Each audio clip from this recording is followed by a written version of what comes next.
ஒரு வாழைப்பழம் சாப்பிட்டாச்சு, நிச்சயமா என் உடம்புக்கு அது போதும் தான். ஆனாலும் என்னால என் மனசு அதை ஏத்துக்கல. என் மனசுக்கு அந்த ஒரு வாழைப்பழம் பத்தல. சோ நான் இன்னும் நிறைய சாப்பிடுறேன். இன்னும் ஒரு 4 இட்லி சேர்த்து சாப்பிடுறேன். அந்த 4 இட்லி சாப்பிடும்போது என் மனசு நிறைவடையுது. அப்பதான் என் பசி நிக்குது. என் மனசுக்கு நான் உணவை கொடுக்காம நான் போயிட்டேன் அப்படின்னா, உள்ள அந்த ஆசிட் சுரப்பையோ, உள்ள அந்த அமிலங்களுடைய சுரப்போ நிக்கிறதே கிடையாது. ஏன்னா தொடர்ந்து பசி உணர்வை நமக்கு ஏற்படுத்திக்கிட்டே இருக்கு. மனம் நிறைவடையல. மனம் நிறைவடைந்தாதான் பசி நிற்கும்.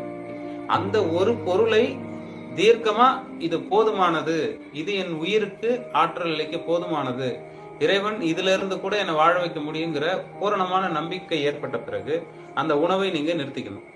ஆனா வெறும் அறிவுக்காக வெறும் பழத்தை மட்டும் சாப்பிட்டா நல்லது, ஓட்ஸ் கஞ்சி குடிச்சா நல்லது, அவல் சாப்பிட்டா நல்லதுன்னு அறிவிலிருந்து இருந்து அதை சாப்பிட்டு மனசுக்கு விரோதமா நீங்க சாப்பிட்டீங்க அப்படின்னாலும் உங்க உடலுக்கு ஆபத்தா முடியும்.